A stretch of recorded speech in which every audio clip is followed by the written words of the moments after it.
Assalamualaikum warahmatullahi wabarakatuh. Waalaikumsalam warahmatullahi wabarakatuh. Salam pergerakan. Oke. Alhamdulillahirabbil alamin wa bihi nasta'inu ala umuri dunya waddin. Wassalatu wassalamu ala asrofil anbiya'i wal mursalin sayyidina wa maulana Muhammadin wa ala alihi wa sahbihi ajmain. Amma ba'd. Di sini kami dari Rayon Mangkubumi dan dari bidang kajian ingin mengajak kalian untuk berdiskusi online. Sebelumnya kita perkenalan dulu. Nama saya sahabat Muhammad Imam Arifin, biasanya dipanggil Cak Ipin. Dan saya Muhammad Taufan Syaifuddin, biasa dipanggil sahabat Taufan. Oke. Ini Kak Taufan, tujuan dari diskusi online ini untuk apa sih? Tujuannya yang pasti ya, kita selama pandemi ini kita telah vakum dari rutinan, yaitu setiap hari Rabu di Taman Suri. Maka kita sebagai gantinya, opsinya yaitu kita membuat diskusi atau ngobrol online ini agar tetap menggerakkan pikiran-pikiran sahabat-sahabat kita, khususnya untuk rakyat Mangkubumi, untuk mengasah intelektualitasnya, tetap menghidupkan pemikiran-pemikirannya lewat platform apapun, yaitu lewat Instagram, lewat Zoom, nantinya lewat YouTube Rayon Mangkubumi juga. Diharapkan kami dari bidang kajian ini, semua konten-konten berbasis online ini tidak hanya pada saat ini saja, tetapi nantinya bisa istiqomah. Walaupun sudah kegiatan sudah kembali normal, kita akan selalu mengadakan konten-konten yang menarik dan juga akan mengundang narasumber-narasumber yang lebih hebat-hebat lagi, seperti senior-senior kita, bisa juga dari organisasi-organisasi lain, maupun pengurus-pengurus Rayon Mangkubumi juga perlu loh tampil di depan kamera ini, tampil di media online ini agar bisa dikenal juga oleh kader-kader lain. Bahkan kita mau juga bisa mengundang materi dari tingkatan wilayah atau Jawa Timur, PKJ. Amin. Kalau bisa kita bisa mengundang, nantinya kita juga akan mengundang dari PKJ maupun PC. Oke, di sini kita mengangkat sebuah tema untuk kajian rutinan ini, yang mana merebaknya pandemi, gerakan apa yang bisa dilakukan kader-kader PMI. Oke, ini Kak Taufan, tentang sebuah virus ini, yang mana bagaimana sih sudut pandang agama tentang virus corona ini? Soalnya kan banyak kan, dari sudut apa gitu? Ya, karena kita pergerakan mahasiswa Islam Indonesia yang berbasis agama Islam, maka kita juga memiliki pandangan tentang pandemi ini secara agama Islam, yaitu pandemi ini adalah teguran bagi kita semua bahwa Allah Subhanahu wa taala itu adalah yang maha besar, yang tidak ada yang bisa menandinginya. Sedangkan manusia adalah makhluk yang lemah. Bahkan manusia kesulitan menghadapi makhluk Allah ini, yaitu virus corona, yang kita ketahui bahwa teknologi saat ini yang dimiliki manusia, secanggih apapun, sehebat apapun, dan obat-obatan yang terbaik saat ini masih belum bisa untuk mengurangi dampaknya virus corona ini, yaitu makhluk ciptaan Allah ini. Maka dari itu kita selalu bermuhasabah, selalu mendekatkan diri kepada Allah, bahwa setiap ikhtiar kita dan ibadah kita, semoga kita selalu bertafakur kepada Allah, selalu melaksanakan ibadah dengan baik, dengan benar, sehingga Allah memberikan ampunan bagi kita semua. Seperti itu pandangan dari Islam. Kalau virus ini kalau berupa manusia, mungkin saya pukuli ya. Makanya itu malah ada yang guyonan ketika ada teman kita yang batuk-batuk langsung kita pukuli gitu. Tapi bukan itu tujuan kita ya, oke. Oke, terus tentang tadi kan perihal tentang sudut pandang Islam dan ya. Terus yang kedua, pentingnya menjaga diri dalam ibadah itu kayak gimana kan dalam sebuah hadis kan bisa dikatakan an-nadzafatul minal iman, yang mana kebersihan dari sebagian dari iman. Nah, tentang sebuah perihal wabah ini bagaimana sih agar pentingnya menjaga diri dalam beribadah? Ya, kita meskipun kita beribadah pada hari ini telah berkurang kegiatan ibadah kita tidak seperti biasanya, maka dari itu kita memiliki ikhtiar, yaitu kita disuruh oleh Nabi Muhammad SAW. Rasulullah bersabda bahwa pernah adzan itu dirubah redaksinya menjadi sholat di rumah saja, untuk menghindari suatu badai yang waktu itu membahayakan jiwa dari manusia itu. Jika dianalogikan sekarang, sebuah bahaya itu pada saat ini adalah ya virus ini.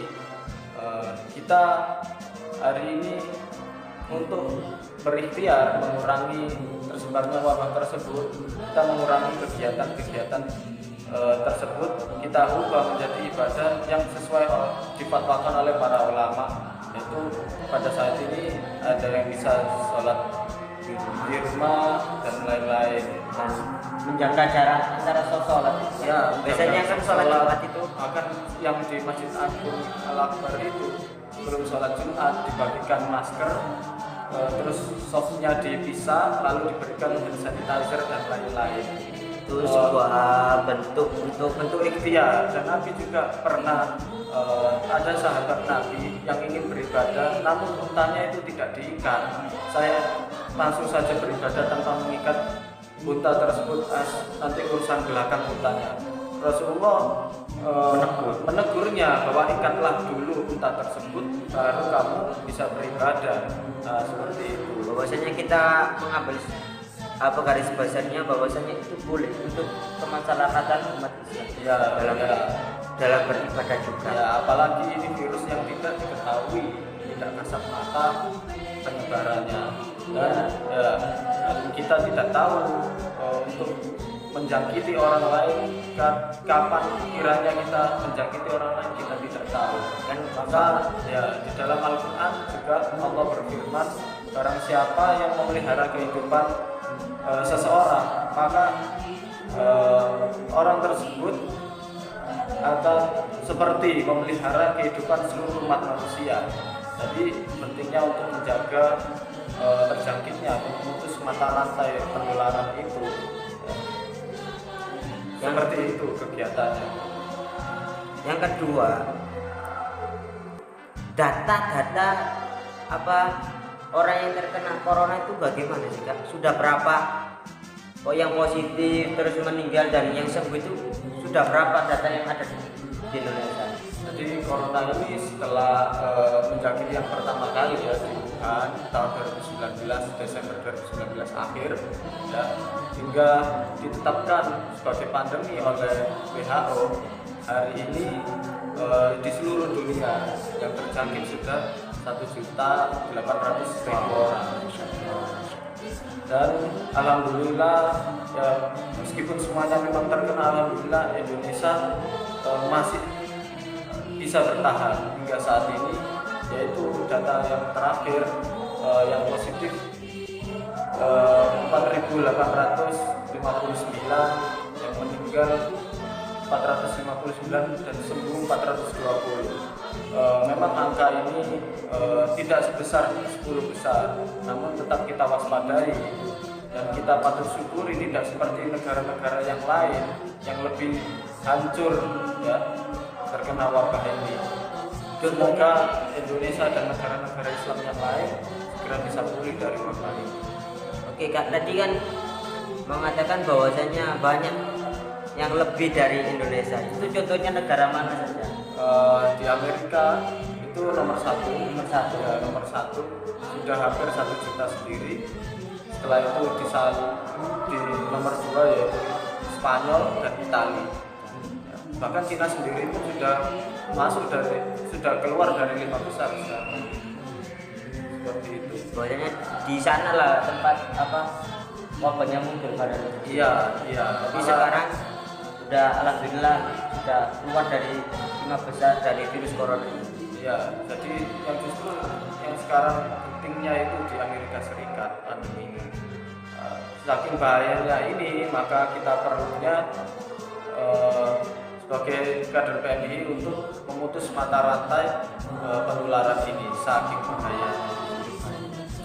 Oke Kak, kan dari virus ini kan menimbulkan sebuah dampak yang banyak.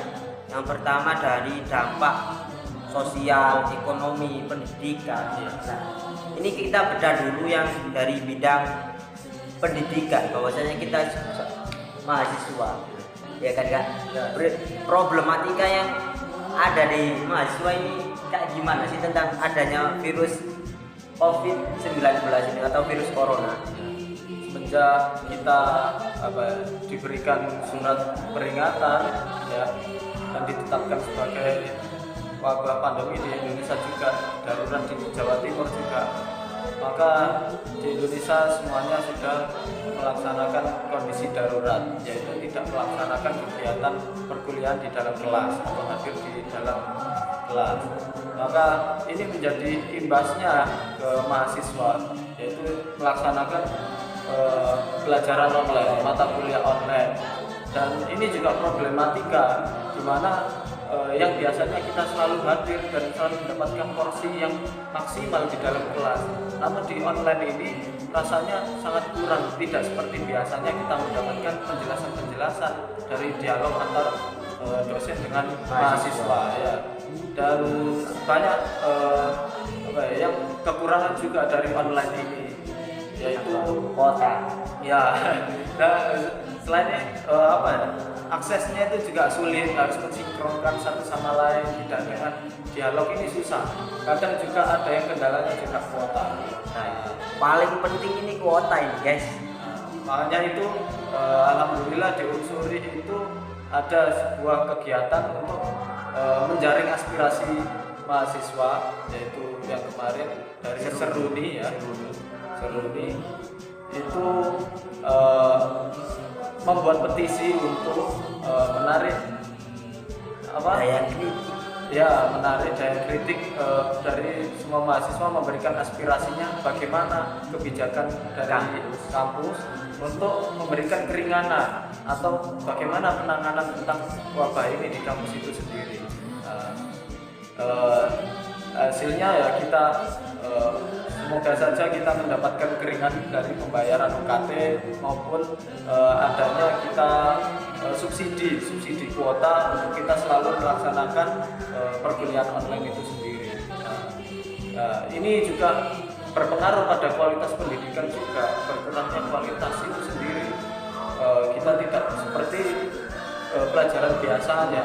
Biasanya kita dijelaskan ya, dan juga presentasi, kadang juga kita juga kalau ada kampus lain praktikum ya, itu hilang. Sekarang hilang. Jadi itu banyak kekurangannya dari dampak wabah corona ini. Yang dulunya suka ketemu sama teman canda tawa di dalam kelas, sekarang sudah hilang. Dan ini kan ada sebuah problematika juga. Gimana ini? Itu yang titip absen itu gimana itu? Oh, yang titip absen ini enak. Ya mahasiswa titip absen gitu, yang dulunya titip absen terus kaget ya gini ada kuliah online tugas mobile gitu. Sekarang bukan sekarang mobile itu pengalaman. Iya, itu juga problematika, bahwasanya kita bisa menyadarkan bahwasanya pertemuan itu sangat penting sekali. Jadi di kampus-kampus lain juga begitu. Bahkan ada yang memberikan subsidi kuota 150.000 dan memberikan keringanan UKT, ya itu semoga saja bisa diterapkan di Unsuri juga. Ya syaratnya kalau sudah diberikan keringanan kuota jangan dibuat benci sama pacar kan, buat tugas kan gitu. Kasihan nanti yang jomblo kan gitu guys. Jadi banyaknya mahasiswa yang tidak memiliki penghasilan sendiri, dari penghasilan yang kerja mahasiswa yang kerja pun itu juga seret sekarang, pekerjaannya juga diputus oleh perusahaan itu, jadinya dia mungkin pendapatannya berkurang, bahkan orang tuanya dari mahasiswa itu pun juga pendapatannya berkurang. Ini juga perlu menjadi perhatian bagi kampus Unsuri sendiri untuk memberikan keringanan dan lain-lain. Kita tunggu saja. Sampai-sampai kan ada mobile, ada sangu di rumah aja, ada sawis. Itu kan sebuah problematika juga. Ya, sangunya juga lockdown. Ya, sangunya juga lockdown. bukan hanya kuliah tapi ekonominya juga ya. Lockdown semua.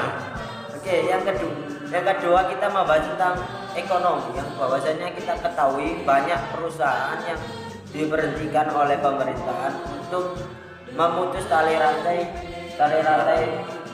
penyebaran virus corona. Bagaimana sudut pandang dalam bidang ekonomi? Jadi yang kita ketahui sekarang banyaknya terjadi PHK, banyaknya perusahaan-perusahaan yang tutup, dan karena tidak mendapatkan pemasukan maka dia harus memangkas dari karyawannya untuk bisa melanjutkan operasional dari perusahaan itu sendiri. Kita ketahui perekonomian dunia sekarang mulai lesu, dan Indonesia juga mendapatkan imbasnya, dampaknya dari corona ini. Mulai dari pariwisata juga sudah sepi, jadi terus ekspor impor juga tidak bisa dilaksanakan sekarang, terus pabrik-pabrik juga sudah mem-PHK karyawannya dan lain-lain. Maka Indonesia perlu mengantisipasinya nanti untuk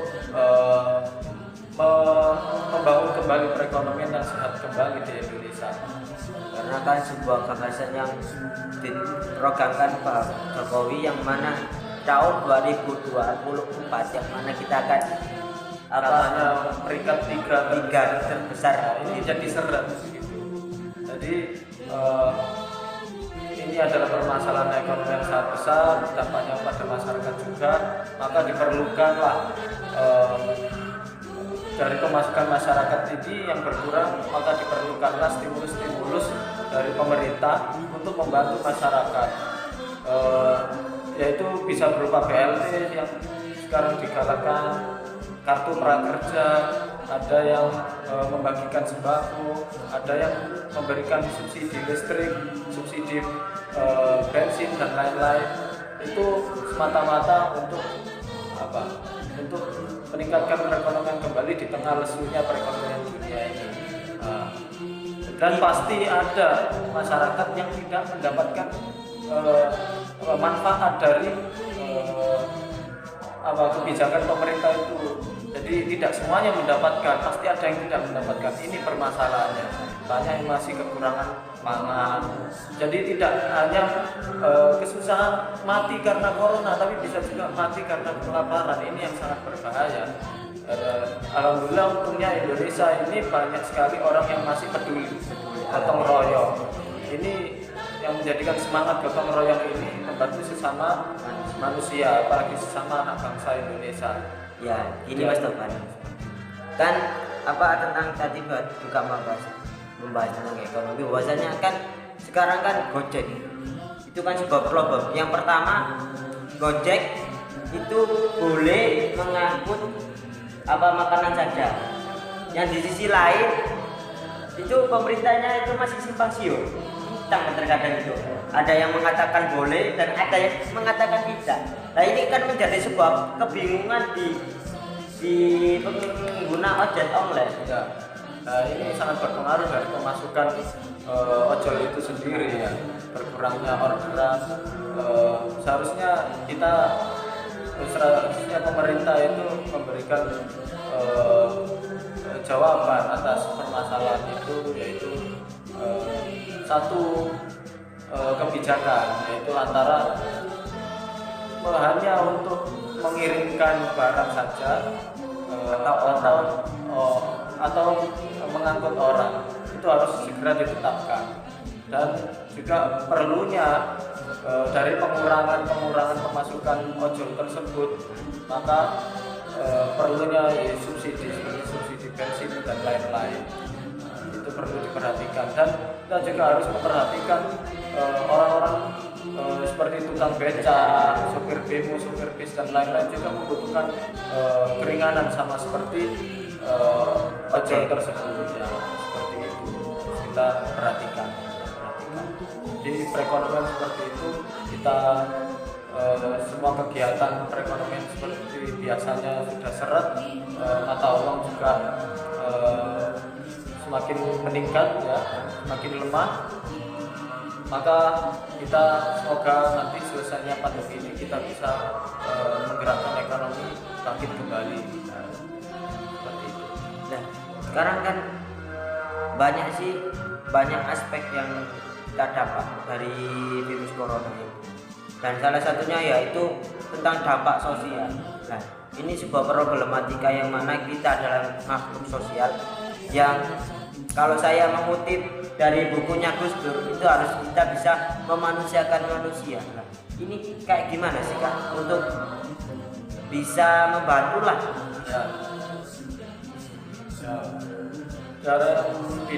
Dalam dampak sosial ini banyak sekali yang sudah terjadi di masyarakat. Ada banyak penolakan jenazah, itu juga dampak sosialnya, bahwa sebenarnya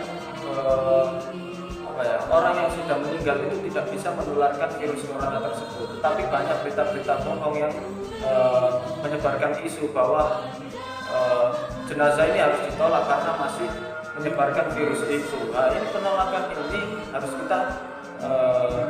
kita selesaikan bahwa ini tidak benar dan tidak harus ditolak, ini harus dikebumikan dan lain-lain. Terus penjauhan terhadap pasien corona ini juga masalah sosial. Penjauhan terhadap pasien corona, yang seharusnya pasien corona ini selalu kita dukung, kita beri semangat ya, untuk segera pulih dan kita bisa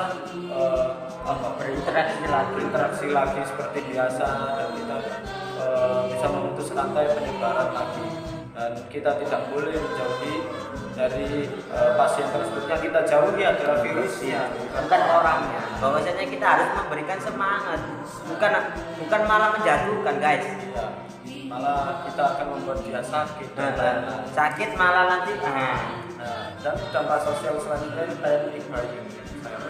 Panic buying ini adalah orang panik membeli barang kan banyak, sehingga menyetok di rumahnya yang mie kerdus banyak ya. Contohnya apa? Contohnya masker itu ditimbun, terus hand sanitizer ya, itu ditimbun dan lain-lain. Panic buying ini dampaknya panic buying, sehingga orang kaya yang bisa membeli itu semua ya, bisa membeli semuanya, sedangkan orang yang membutuhkan, apalagi orang yang membeli eceran seperti orang yang tidak punya, maka tidak memiliki kesempatan untuk mendapatkan barang-barang tersebut. Makanya itu panic buying ini suatu yang menurut saya dampak sosial. Kalau skopnya lebih besar bisa menjadi bencana sosial kalau kita melakukan panic buying besar-besaran seperti itu. Lalu di negara-negara kita juga lihat ada penjarahan, itu yang sangat berbahaya. Nah, dari orang yang akan membutuhkan makanan, mereka akan mereka akan mencari jalan keluar dan tidak mendapatkan pendapatan, maka mereka akhirnya menjara dan lain-lain. Seperti itu sih. Jadi oke Kak Topan, kan tadi kan sudah kan dari dampak sosial, pendidikan, terus ekonomi, dan di sini sekarang itu dampaknya tentang dari dampak agama. Kita ketahui bahwasannya kan banyak problem, banyak kegiatan keagamaan yang diberhentikan untuk memutus sebuah rantai COVID ini, virus corona ini. Yang pertama itu tentang perihal sholat Jumat yang sholat. Di sisi lain ada yang tidak setuju, menolak, di sisi lain ada yang setuju. Itu gimana penjelasan dari sahabat Topan? Jadi yang kemarin ramai itu ya sholat Jumat. Ya ada dua versi seperti itu, maka kita harus menghormati keduanya. Kita ada dasarnya juga kita untuk melakukan keduanya. Yang sementara meniadakan sholat Jumat itu ada dasarnya dari MUI, dari Muhammadiyah juga mengeluarkan surat, dari PBNU juga mengeluarkan surat bahwasanya ditunda dulu kegiatan yang mengandung kumpul-kumpul untuk sementara. Dan ada juga yang masih melaksanakan kegiatan sholat Jumat di wilayah yang tidak dampaknya belum seberapa. Jadi seperti itu, dengan melakukan pencegahan yaitu tadi ada yang pakai hand sanitizer, terus staffnya itu 1 meter 1 meter, dan diberikan masker, dan sholat pun memakai masker dan lain-lain, itu juga masih ada.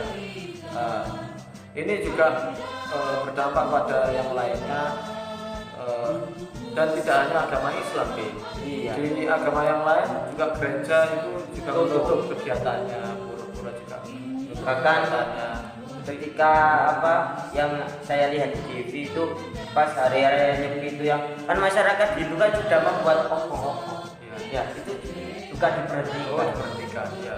Bahwasanya ini bukan hanya umat Islam saja yang mendapatkan sebuah dampaknya seperti ini, bahwa agama lain juga Ya, dampaknya gitu. karena virus ini bukan memandang agama atau yang lain, tapi kita semua juga bisa terkena gitu ya.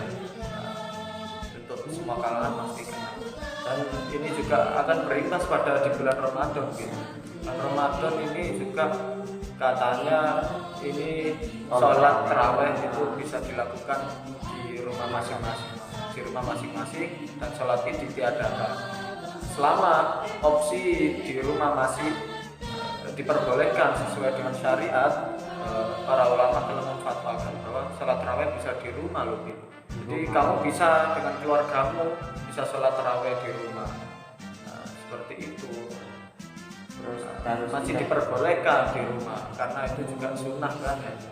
Nah, sholat tarawih sunnah. Terus sholat itu ditiadakan karena tidak ada penggantinya. Karena tidak ada sholat id sendirian di rumah, itu tidak ada. Makanya adanya wabah ini untuk sementara ditiadakan. Itu fatwanya seperti itu.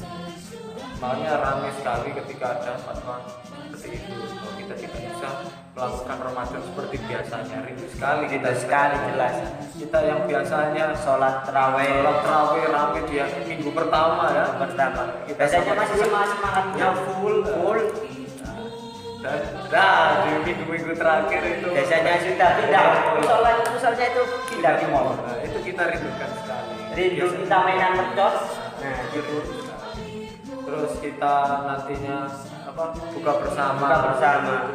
Banyak kegiatan anggota PMI yang di bulan Ramadan itu ya juga tertunda. Ya, Akhirnya safari Ramadan, santunan yatim, khotmil Quran bersama. Itu kan rindu sekali seperti itu. Nah, semoga nanti sebelum Ramadan semoga saja bisa wabah ini selesai. diangkat. Amin. Dan apalagi kemarin juga PBNU dan PBNU juga melakukan istighosah kubro online itu. Nah, itu diharapkan semoga Allah mengijabahi doa kita, permohonan kita, agar Allah menolong kita seluruh umat Islam di dunia dan manusia di dunia terbebas dari virus corona. Ikhtiar, tawakal, itu kan Ya, kita sudah menjalankan. semoga saja segera hilang gitu. Tapi di sisi lain untuk memberikan solusi biar Ramadan ini biar gak kabut atau biar gak mosin itu kayak gimana? Ya kita tetap melaksanakan ibadah puasa, terus kita tarawih di rumah, baca Quran di rumah, kita membaca buku juga, seperti itu. Biar gak gabut gitu loh. Ya, kita selalu harus akan ilmu tetap membaca, atau bisa streaming online ya, channelnya Rahimah Bumi atau pengajian YNU, khusus NU KKNU ya khususnya ya. Khususnya KKNU, jangan yang lain. Dan ini ya, banyak sekali kiai-kiai yang akan memberikan ceramah. Jadi tolabul ilminya kita juga dapat. Tetap dapat meskipun dari kena dampaknya. Terus tadi kan semua sudah kita bahas tentang dampak-dampak wabah corona. Sekarang ini bagaimana sih untuk antisipasi diri kita biar tidak terkena virus apa jenis mak corona ini? Iya, mak corona. Antisipasi untuk kader Iya, khususnya untuk kader ya, selalu corona, mak corona. selalu menjaga kebersihan diri deh, selalu mencuci tangan, pakai sabun, mencuci tangan pakai sabun. Nah, terus apa menggunakan hand sanitizer kalau ada. Kayak gimana itu? Sanitizer itu? Hand sanitizer ya pakai bisa beli sekarang mahal ya. Mahal. Atau bisa menggunakan alkohol dan lain-lain. Ada campuran. Tahu detol. Ya bisa menggunakan masker kita ketika keluar dan kita jaga jarak seperti kita membuat konten ini juga ya, social distancing ya. Terus sementara ngopi-ngopi yang tidak seberapa penting kita kurangi kegiatannya seperti itu. Terus kita juga patuh terhadap himbauan pemerintah untuk sementara ini. Bahwasanya menjaga kebersihan itu dari iman loh, Rek. Jadi ayolah kita menjaga kebersihan itu. Terus meningkatkan imunitas tubuh dengan makan makanan yang bergizi ya. Terus istirahat yang cukup. Makanya awakmu jangan melehan aja ya. Tidur yang cukup. Lupa caranya tidur saya juga. Itu kan apa ini menjaga imun tubuh dan menjaga imun hati biar gak ambiar gitu loh. Menjaga imun dan menjaga iman harus bisa ya Bang, biar gak ambiar gitu loh. Dan membuat desinfektan sendiri di rumah. Ya boleh deteksi membuat desinfektan Kayak gimana itu Pak? desinfektan memang buat bisa dari Wipol, bisa dari alkohol dan lain-lain. Ada racikannya desinfektan untuk disemprotkan di rumah itu sendiri. Terus deteksi gejala pada diri masing-masing. Apabila kita mengalami gejala-gejala seperti terkena virus corona ini, kita harus sadar diri untuk karantina mandiri di rumah. Seperti itu. Baru apabila kita merasakan gejala yang lebih parah seperti sesak napas, baru kita telepon yang bersangkutan seperti rumah sakit dan lain-lain. Kita segera tertangani dengan baik. Dan kayak yang konten sekarang batuk sedikit langsung pukul bukan itu ya. Ya seperti itu. Semoga kader-kader ini selalu terjaga dari Amin, wabah amin, ini amin. dan sehat selalu. Kita kembali rutinan seperti sedia kala. Duduk melingkar, melatih intelektualitas karena kita mahasiswa bukan siswa lagi, oke? Seperti itu ya. Oke. Terus gini Kak, apa peran kader PMI di perihal apa jadi mencegahnya? Mencegah COVID-19 virus corona. Ya, peran kader PMI ya selalu berperan aktif membantu sosialisasi kepada masyarakat, menjadi contoh kepada masyarakat bahwa kita selalu menjaga kesehatan, tidak kumpul-kumpul yang tidak bermanfaat atau yang tidak seberapa penting.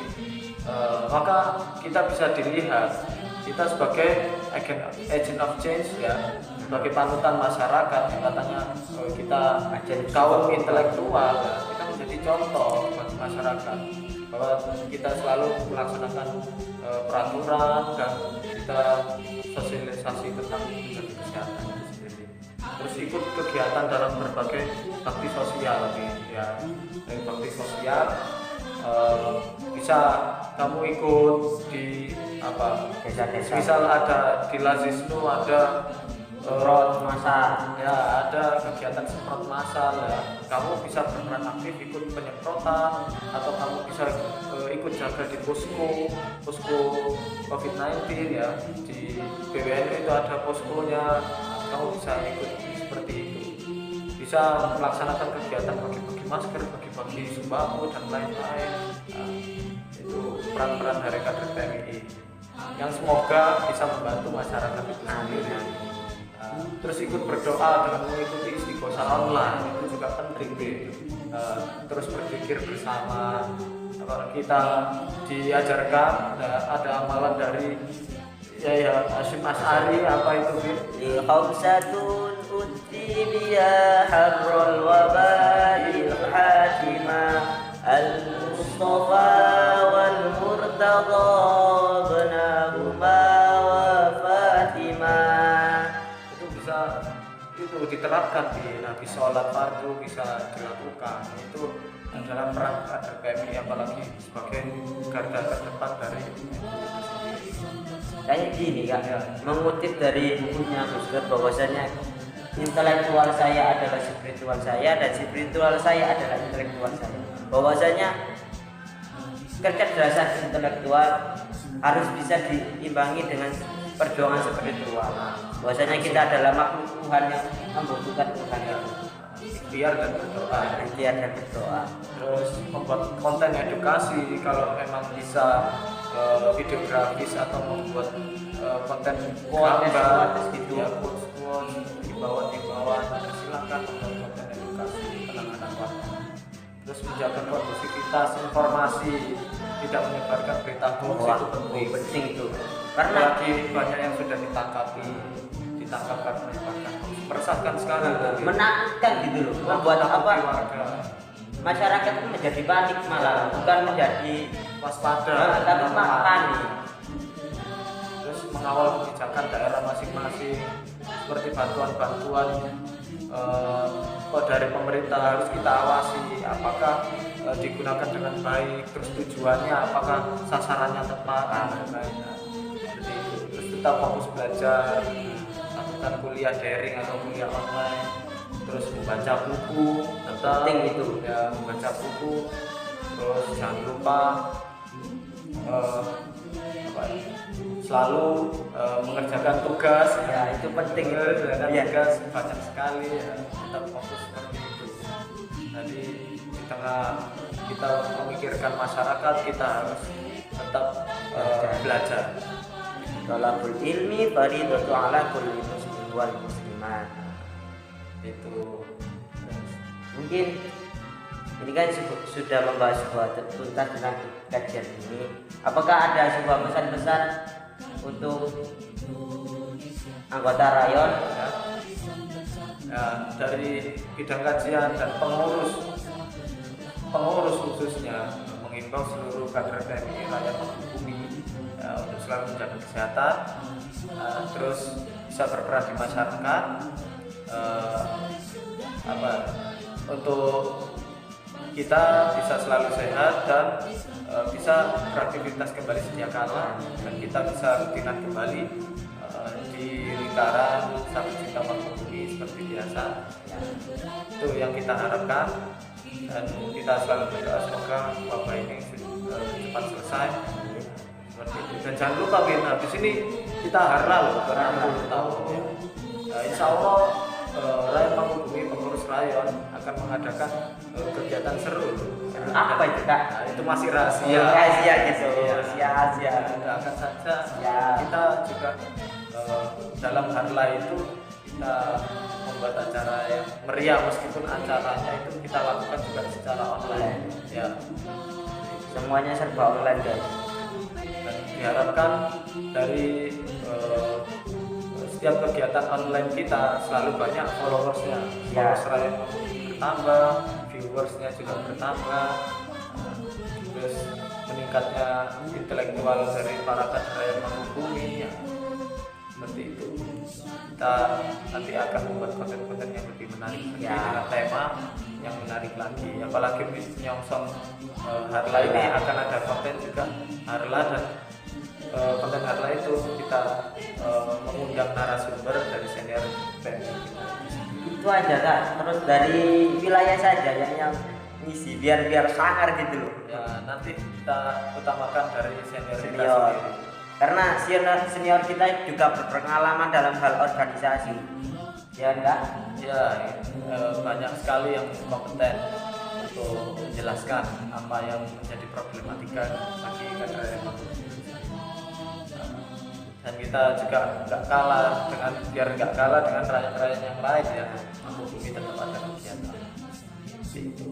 Kita mempertahankan kultural kita, tradisi kita. Nah, kira-kira cukup. Oke, dari sini kajian online ini semoga bermanfaat, dan apabila kita ada salah kata mohon dimaafkan. Saya Muhammad Imam Arifin. Saya Muhammad Taufan. Semua wassalamualaikum warahmatullahi wabarakatuh.